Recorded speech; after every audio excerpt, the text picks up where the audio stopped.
SHO ਜਾਲੀ ਲੱਗਿਆ ਹੋਇਆ ਸੀ, ਕਹਾਉਂਦਾ ਸੀਗਾ ਵੀ ਮੈਂ ਉੱਥੇ SHO ਲੱਗਿਆ ਗੁਰਿੰਦਰ ਸਿੰਘ ਬਾਲ। ਉਹ ਰਾਤ ਨੂੰ ਕੰਧਾਂ ਟੱਪ ਕੇ ਮਾਤਾ ਨੂੰ ਤੇ ਭੈਣ ਨੂੰ ਘਰੋਂ ਚੱਕ ਲਿਆ। ਰਾਤ ਨੂੰ ਥਾਣੇ ਦੇ ਵਿੱਚ ਅੰਨਾ ਤਸ਼ੱਦਦ ਕੀਤਾ, ਕਰੰਟ ਲਾਇਆ। ਕੁੜੀ ਸਾਡੀ ਨਕਾਰਾ ਹੋ ਗਈ ਔਰ ਲੰਮਾ ਸਮਾਂ ਉਹ ਦਹਾਕਾ ਭਰ ਮੰਜੇ ਤੇ ਪਈ ਰਹੀ। ਇਨਸਾਫ ਮੰਗਦੀ ਉਹ ਮਰ ਗਈ। ਵੱਡੇ ਵੱਡੇ ਪੁਲਿਸ ਅਧਿਕਾਰੀਆਂ ਨੇ DGP Rajinder Singh, intelligence, crime branch, ਇਹਨਾਂ ਨੇ ਇਨਕੁਆਇਰੀਆਂ ਕੀਤੀਆਂ। ਇਨਕੁਆਇਰੀਆਂ ਕਰਕੇ ਉਹਦੇ ਤੇ ਪਰਚਾ ਦਰਜ ਕਰਨ ਦੇ ਜਿਹੜੇ ਆਰਡਰ ਵੀ ਹੋਏ। ਮੌਤ ਤੱਕ ਪਰਚਾ ਦਰਜ ਨਹੀਂ ਹੋਇਆ, ਮਰਨ ਤੋਂ ਦੂਜੇ ਦਿਨ ਪਰਚਾ ਦਰਜ ਹੋਇਆ। DGP ਸਾਹਿਬ ਨੂੰ ਵੀ ਅਸੀਂ ਕਿਹਾ ਕਿ ਵੀ ਜਦੋਂ ਆਮ ਕੇਸਾਂ ਦੇ ਵਿੱਚ ਤੁਸੀਂ ਗ੍ਰਿਫਤਾਰੀ ਪਾ ਲੈਂਦੇ ਹੋ ਤਾਂ ਫਿਰ ਇਸ ਕੇਸ ਦੇ ਵਿੱਚ ਗ੍ਰਿਫਤਾਰੀ ਕਿਉਂ ਨਹੀਂ ਪੈ ਰਹੀਗੀ? ਪੁਲਿਸ ਦਾ ਰਿਕਾਰਡ ਆ, ਆਪਦਾ ਨਹੀਂ ਸਾਡਾ। ਕਿ ਜਿਸ ਟਾਈਮ ਜਿੱਥੇ ਉਹ SHO ਲੱਗਿਆ ਸੀ ਉਹ ਥਾਣਾ ਹੀ ਹੈ ਨਹੀਂ ਸੀਗਾ। ਸਾਰੀਆਂ ਧਾਰਾਵਾਂ ਗੈਰ ਜ਼ਮਾਨਤ ਯੋਗ ਨੇ ਔਰ ਦੋਸ਼ੀ ਅੱਜ ਵੀ ਕੁਰਸੀ ਤੇ DSP ਤੇ ਬੈਠਾ। ਇਹ ਆਮ ਬੰਦੇ ਨੂੰ ਫੜਦੇ ਹੋ 751 ਚ ਵੀ ਇਹ ਕਾਤਲ ਖੁੱਲਿਆ ਔਰ ਕੁਰਸੀ ਤੇ ਬੈਠਾ।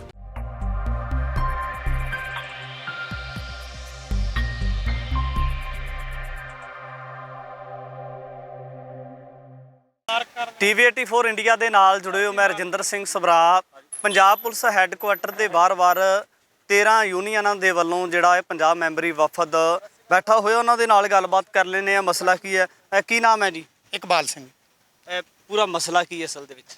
ਮਸਲਾ ਇਹ ਆ ਵੀ ਮੈਂ ਮਦਈ ਮੁਕੱਦਮਾ ਵਾਂ ਤੇ ਮੇਰੀ ਮਾਤਾ ਤੇ ਭੈਣ ਨੂੰ ਜਗਰਾਓਂ ਆਪਣੇ ਆਪ ਨੂੰ SHO ਜਾਲੀ ਲੱਗਿਆ ਹੋਇਆ ਸੀ, ਕਹਾਉਂਦਾ ਸੀਗਾ ਵੀ ਮੈਂ ਉੱਥੇ SHO ਲੱਗਿਆ ਗੁਰਿੰਦਰ ਸਿੰਘ ਬਾਲ।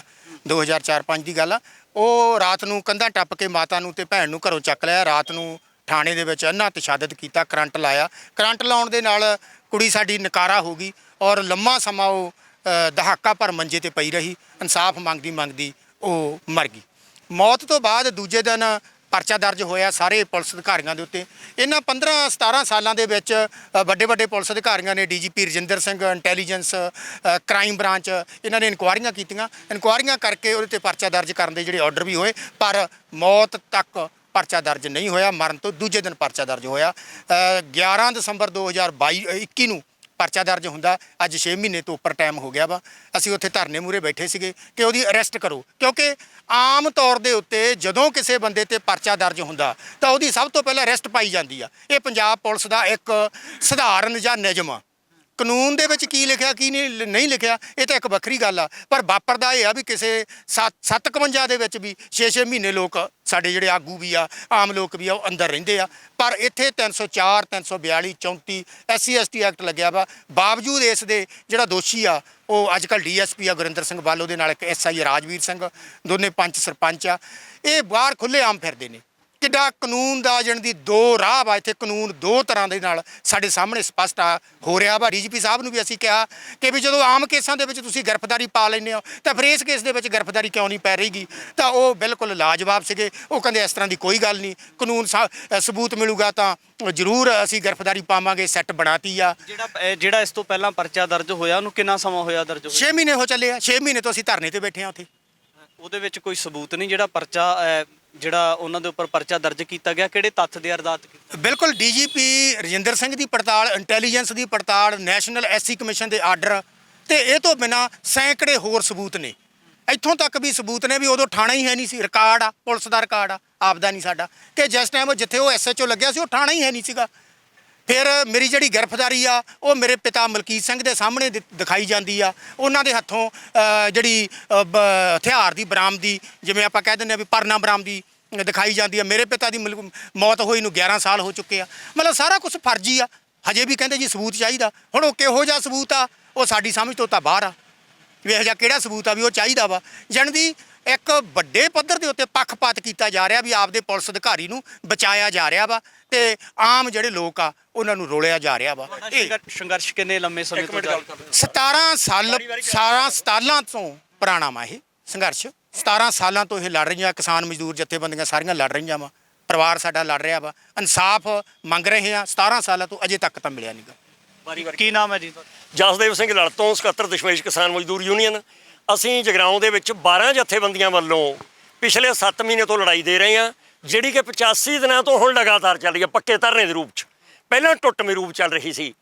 ਅਸੀਂ ਦਿੱਲੀ ਮੋਰਚੇ ਤੋਂ ਆਏ, 9 ਤਰੀਕ ਨੂੰ 10 ਨੂੰ ਲੜਕੀ ਦੀ ਮੌਤ ਹੋ ਗਈ, 11 ਨੂੰ ਪਰਚਾ ਦਰਜ ਕਰਾਉਣ 'ਚ ਸਫਲ ਹੋ ਗਏ। ਕੀਤਾ ਨਹੀਂ, ਕਰਵਾਇਆ ਜਥੇਬੰਦੀਆਂ ਦੀ ਬਦੌਲਤ। ਜਥੇਬੰਦੀਆਂ ਦੀ ਬਦੌਲਤ ਹੋਇਆ ਨਹੀਂ। 17 ਸਾਲ ਦਾ ਪਰਚਾ ਦਰਜ ਹੋਣਾ ਇਹ ਕੋਈ ਛੋਟੀ ਗੱਲ ਨਹੀਂ, ਟਰਨਿੰਗ ਪੁਆਇੰਟ ਆ ਗਿਆ, ਮੋੜ ਆ ਗਿਆ, ਵਧੀਆ ਗੱਲ ਹੋ ਗਈ। ਧਾਰਾਵਾਂ ਦਰਜ ਕਰਵਾਤਾ ਤੇ ਦਰਜ ਕਰ, ਹਾਂ ਮੈਂ ਦੱਸਦਾ ਕਿਹੜੀਆਂ ਧਾਰਾਵਾਂ? ਹਾਂ ਦੱਸਦਾ। ਸਾਰੀਆਂ ਧਾਰਾਵਾਂ ਗੈਰ ਜ਼ਮਾਨਤ ਯੋਗ ਨੇ ਔਰ ਦੋਸ਼ੀ ਅੱਜ ਵੀ ਕੁਰਸੀ ਤੇ ਡੀਐਸਪੀ ਦੇ ਬੈਠਾ। 2 ਕਾਨੂੰਨ ਆ ਡੀਐਸਪੀ ਨੂੰ ਕਿਹਾ, ਡੀਜੀਪੀ ਸਾਹਿਬ ਨੂੰ ਬਈ 2 ਕਾਨੂੰਨ ਚੱਲ ਰਹੇ, ਇੱਕ ਨੂੰ ਵੀ ਕਿਹਾ ਸੀ, ਅੱਜ ਫੇਰ ਕਹਿ ਕੇ ਆਏ ਆ 2 ਕਾਨੂੰਨ ਚੱਲ ਰਹੇ ਨੇ। ਆਮ ਬੰਦੇ ਦੀ ਜਦੋਂ FIR ਦਰਜ ਹੋ ਜਾਂਦੀ ਆ ਉਸੇ ਮਿੰਟਾਂ ਸਕਿੰਟਾਂ ਦੇ ਵਿੱਚ ਉਹਦੇ ਛਾਪੇ ਸ਼ੁਰੂ ਹੋ ਜਾਂਦੇ ਆ। ਟੱਬਰ ਨੂੰ ਫੜ ਲੈਂਦੇ ਆ, ਰਿਸ਼ਤੇਦਾਰਾਂ ਨੂੰ ਫੜ ਲੈਂਦੇ ਆ, ਫਸਲਾਂ ਉਜਾੜ ਦਿੰਦੇ ਆ, ਕਸਰ ਕੋਈ ਨਹੀਂ ਛੱਡਦੇ ਬਾਕੀ। ਤੇ ਜਿਵੇਂ ਲੜਕੀ ਨੂੰ ਵੀ ਪੁੱਠਾ ਲਟਕਾਇਆ ਸੀ, ਫੜਨਾ ਭਰਾ ਨੂੰ ਸੀਗਾ, ਲੜਕੀ ਨੂੰ ਪੁੱਠਾ ਲਟਕਾਇਆ, ਕਰੰਟ ਲਾਇਆ 17 ਸਾਲ ਪਹਿਲਾਂ ਜਿਹੜੀ ਗੱਲ ਹੋਈ ਸੀ। ਇਹ ਆਪ ਹੀ ਉਦਾਹਰਨ ਹੈ ਕੇਸ ਦੇ ਵਿੱਚ।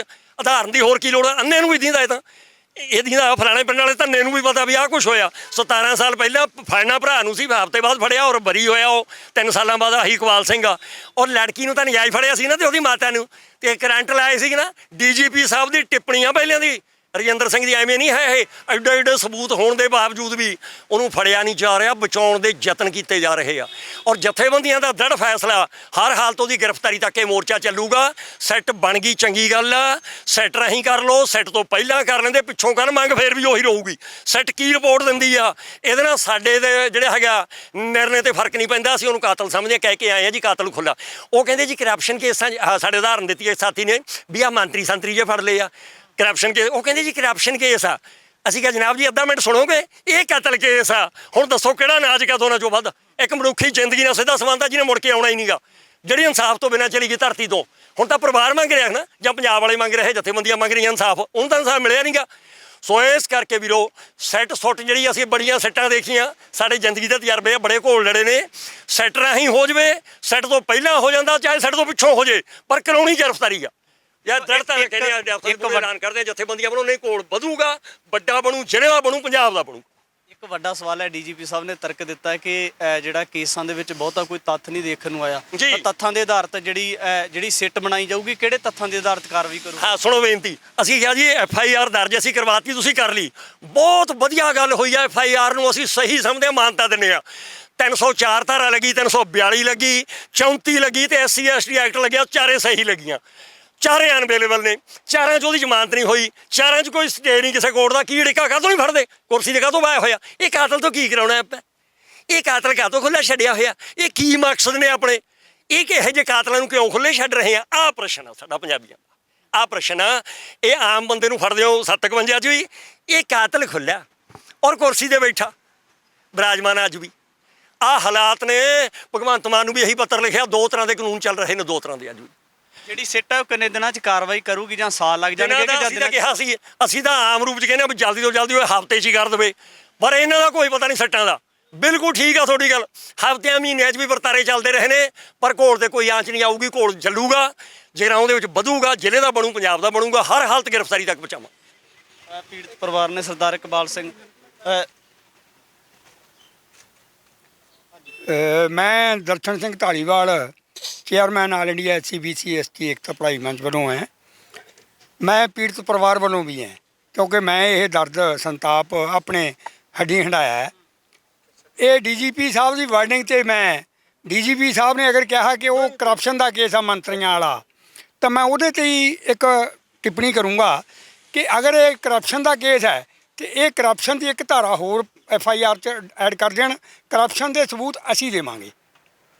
ਮੈਂ ਇਹ ਤੁਹਾਡੇ ਚੈਨਲ ਦੇ ਥਰੂ DGP ਸਾਹਿਬ ਨੂੰ ਇਹ ਦੱਸ ਦੇਣਾ ਚਾਹੁੰਦਾ ਹੈ ਵੀ ਕਿੰਨੀ ਉਹਨਾਂ ਨੇ ਕਰਪਸ਼ਨ ਕੀਤੀ ਹੈ ਇਸ ਸਮੇਂ 'ਚ, ਔਰ ਕਿਤੋਂ ਕੀਤੀ ਹੈ। ਉਹਨਾਂ ਦੇ ਨਾਂ ਵੀ ਦਿਆਂਗੇ, ਉਹਨਾਂ ਦਾ ਸਭ ਕੁਝ ਦਿਆਂਗੇ, ਉਹਨਾਂ ਦੀਆਂ ਜ਼ਮੀਨ ਜਾਇਦਾਦਾਂ ਦਾ ਵੇਰਵਾ ਵੀ ਦਿਆਂਗੇ। ਅਤੇ ਬਾਕੀ ਮੈਂ DGP ਸਾਹਿਬ ਨੂੰ ਇੱਕ ਹੋਰ ਬੇਨਤੀ ਕਰ ਦੇਣਾ ਕਿ DGP ਸਾਹਿਬ ਤੁਹਾਡੇ ਹੀ ਆਰਡਰ ਹੈ, ਪੁਲਿਸ ਨੂੰ ਕਿ ਪੁਲਿਸ ਨੇ ਕਿਹੜੇ ਦਿਸ਼ਾ ਨਿਰਦੇਸ਼ਾਂ 'ਤੇ ਕੰਮ ਕਰਨਾ ਹੈ। ਕੀ ਉਹ ਪੁਲਿਸ ਉਹਨਾਂ ਦਿਸ਼ਾ ਨਿਰਦੇਸ਼ਾਂ 'ਤੇ ਕੰਮ ਕਰ ਰਹੀ ਹੈ? ਮਾਨਯੋਗ ਸੁਪਰੀਮ ਕੋਰਟ ਦੇ ਦਿਸ਼ਾ ਨਿਰਦੇਸ਼ ਹੈ, ਜਿਹੜੇ ਸਭ ਤੋਂ ਉੱਚੀ ਅਦਾਲਤ ਹੈ, ਜਿਹਨੂੰ ਅਸੀਂ ਮੰਨਦੇ ਹਾਂ ਕਿ ਉਹ ਤੋਂ ਬਾਹਰ ਕੋਈ ਨਹੀਂ। ਕੀ ਉਹਦੇ ਦਿਸ਼ਾ ਨਿਰਦੇਸ਼ਾਂ ਦੇ ਤੁਸੀਂ ਜਾਂ ਤੁਹਾਡੀ ਪੁਲਿਸ, ਕੀ ਤੁਸੀਂ ਉਹਦੇ ਦਿਸ਼ਾ ਨਿਰਦੇਸ਼ਾਂ ਨੂੰ ਮੰਨ ਰਹੇ ਹੈ?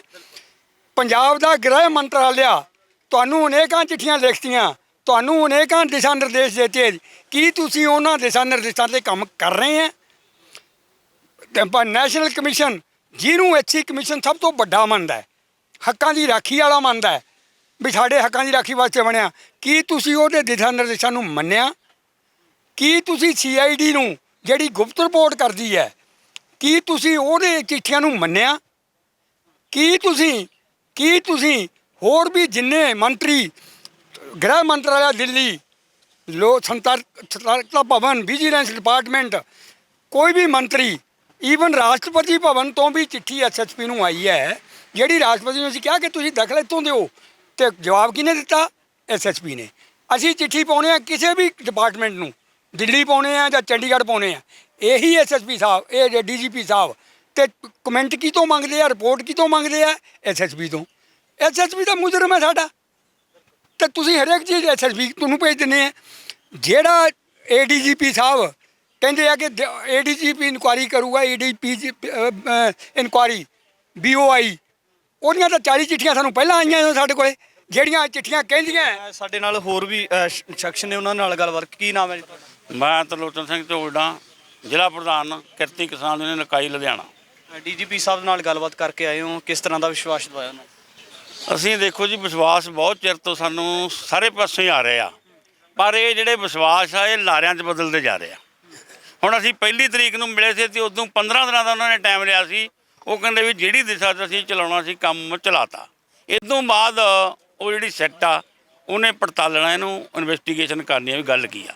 ਪਰ ਇੱਕ ਗੱਲ ਮੈਂ ਜ਼ਰੂਰ ਕਹਿਣੀ ਚਾਹੁੰਦਾ ਵੀ ਜੋ 3 ਮਹੀਨੇ ਇਹਨਾਂ ਨੂੰ ਸਮਾਂ ਦੇ ਕੇ ਅਸੀਂ ਹੁਣ 90 ਦਿਨ ਸਾਨੂੰ ਹੋਣ ਵਾਲੇ ਆ ਸਿਟੀ ਥਾਣੇ ਦੇ ਮੂਹਰੇ ਬੈਠੇ ਨੂੰ, ਤੇ ਅਸੀਂ ਪਹਿਲਾਂ ਵੀ ਬਹੁਤ ਵੱਡੇ ਜਿਹੜੇ ਕੱਟ ਆ ਜਗਰਾਉਂ 'ਚ ਹਜ਼ਾਰਾਂ ਦੇ ਕੀਤੇ ਆ, ਘਰਾਓ ਵੀ ਕੀਤਾ SSP ਦਫ਼ਤਰ ਦਾ, ਪਰ ਇਹ ਜਿਹੜਾ ਇਨਸਾਫ ਹੈ ਇਹਦੇ 'ਚ ਡਿਲੇ ਹੁੰਦਾ ਲੜਕੀ ਦੀ ਮੌਤ ਹੋ ਗਈ। ਉਦੋਂ ਬਾਅਦ ਪਰਚਾ ਦਰਜ ਹੁੰਦਾ 12ਵੇਂ ਮਹੀਨੇ ਦੀ 11 ਤਰੀਕ 21 ਨੂੰ। ਅੱਜ ਤੱਕ ਪਰ ਉਹ ਦੋਸ਼ੀ ਆ ਜਿਹੜਾ ਖੁੱਲ੍ਹਾ ਫਿਰ ਰਿਹਾ, ਉਹਦੇ ਸਾਥੀ ਆ ਜਿਹੜੇ ਉਹ ਖੁੱਲ੍ਹੇ ਫਿਰ ਰਿਹਾ। ਅਸੀਂ ਕਹਿੰਦੇ ਆ ਵੀ ਇਹਨਾਂ ਨੂੰ ਫੜ ਕੇ ਸੀਖਾਂ ਪਿੱਛੇ ਬੰਦ ਕਰਨਾ ਚਾਹੀਦਾ, ਤੇ ਜਿਨ੍ਹਾਂ ਦਿਨ ਇਹਨਾਂ ਨੂੰ ਫੜ ਕੇ ਸੀਖਾਂ ਪਿੱਛੇ ਬੰਦ ਨਹੀਂ ਕਰਦੇ ਉਹਨਾਂ 'ਤੇ ਜਿਹੜਾ ਸਾਡਾ ਸੰਘਰਸ਼ ਆ, ਪੱਕਾ ਧਰਨਾ ਜਿਹੜਾ ਉਹ ਜਾਰੀ ਰਹੂ। ਪੀੜਤ ਪਰਿਵਾਰ ਨੂੰ ਲੈ ਕੇ ਆਏ ਹੋ ਨਾਲ। ਕਿਸਾਨ ਜਥੇਬੰਦੀਆਂ ਦੀ ਗੱਲ ਕਰੀਏ ਤਾਂ ਬਹੁਤ ਵੱਡੀ ਗਿਣਤੀ ਦੇ ਵਿੱਚ ਕਿਸਾਨ ਨੁਮਾਇੰਦੇ ਜਾਂ ਕਿਸਾਨ ਜਥੇਬੰਦੀਆਂ ਸਹਿਯੋਗ ਕਰਨ ਵਾਸਤੇ ਤਿਆਰ ਹੈ, ਤਾਂ ਇਸ ਤੋਂ ਅਗਲੀ ਜਿਹੜੀ ਰੂਪ ਰੇਖਾ ਹੈ ਤੁਹਾਡੇ ਸੰਘਰਸ਼ ਦੀ, ਉਹ ਕੀ ਹੋ ਸਕਦੀ ਹੈ? ਉਹ ਜੀ ਅਸੀਂ ਹੁਣ ਮੀਟਿੰਗ ਬੁਲਾ ਰਹੇ ਹਾਂ 20 ਤਰੀਕ ਤੋਂ ਇੱਕ ਦਿਨ ਬਾਅਦ, 21 ਤਰੀਕ ਨੂੰ। ਪਹਿਲਾਂ ਵੀ ਅਸੀਂ ਉਹਦਾ ਐਲਾਨ ਕੀਤਾ ਸੀ। 21 ਤਰੀਕ ਨੂੰ ਸਾਰੀਆਂ ਕਿਸਾਨ ਜਥੇਬੰਦੀਆਂ ਦੀ ਸਾਂਝੀ ਮੀਟਿੰਗ ਬੁਲਾ ਕੇ ਅਗਲਾ ਫੈਸਲਾ ਤੈਅ ਕਰਾਂਗੇ ਕੀ ਗੱਲ। ਸੋ ਦੇਖਣਾ ਹੋਵੇਗਾ ਕਿ ਆਉਣ ਵਾਲੇ ਦਿਨਾਂ ਦੇ ਵਿੱਚ, ਕਿਉਂਕਿ ਜਿਹੜੇ ਸਰਕਾਰ ਦੇ ਵੱਡੇ ਅਹੁਦਿਆਂ ਦੇ ਉੱਪਰ ਤਾਇਨਾਤ ਪੁਲਿਸ ਅਧਿਕਾਰੀ ਨੇ, ਜਿਨ੍ਹਾਂ ਦੇ ਵੱਲੋਂ ਕਿਤੇ ਨਾ ਕਿਤੇ ਇਸ ਤਰ੍ਹਾਂ ਦੀਆਂ ਘਟਨਾਵਾਂ ਨੂੰ ਅੰਜਾਮ ਦਿੱਤਾ ਗਿਆ ਜਿਹੜੀਆਂ ਕਿਤੇ ਨਾ ਕਿਤੇ ਵਿਵਾਦਾਂ ਦੇ ਵਿੱਚ ਨੇ, ਤਾਂ ਦੇਖਣਾ ਹੋਵੇਗਾ ਜਿਵੇਂ ਅੱਜ ਜਿਹੜਾ ਕਿਸਾਨ ਜਥੇਬੰਦੀਆਂ ਦੇ ਸਮੇਤ ਪੀੜਤ ਪਰਿਵਾਰ DGP ਸਾਹਿਬ ਦੇ ਨਾਲ ਗੱਲਬਾਤ ਕਰਕੇ ਆਇਆ, ਤਾਂ ਆਉਣ ਵਾਲੇ ਦਿਨਾਂ ਦੇ ਵਿੱਚ ਇਹਨਾਂ ਲੋਕਾਂ ਦੇ ਵੱਲੋਂ ਕਿਸ ਤਰ੍ਹਾਂ ਦੇ ਨਾਲ ਆਪਣਾ ਸੰਘਰਸ਼ ਵਿਖਾਇਆ ਜਾ ਸਕਦਾ ਹੈ, ਤਾਂ ਕਿਸ ਤਰੀਕੇ ਦੇ ਨਾਲ ਜਿਹੜੇ ਪੁਲਿਸ ਅਧਿਕਾਰੀ ਨੇ, ਜਿਹੜੇ ਇਸ ਮਾਮਲੇ ਦੇ ਵਿੱਚ ਮੁੱਖ ਦੋਸ਼ੀ ਨੇ, ਉਹਨਾਂ ਦੇ ਉੱਪਰ ਕਾਰਵਾਈ ਕੀਤੀ ਜਾ ਸਕਦੀ ਹੈ। ਆਉਣ ਵਾਲੇ ਸਮੇਂ ਦੇ ਵਿੱਚ ਇਸ ਤਰ੍ਹਾਂ ਦੇ ਤਮਾਮ ਪੱਖ ਲੈ ਕੇ ਹਾਜ਼ਰ ਹੋਵਾਂਗਾ। ਧੰਨਵਾਦ।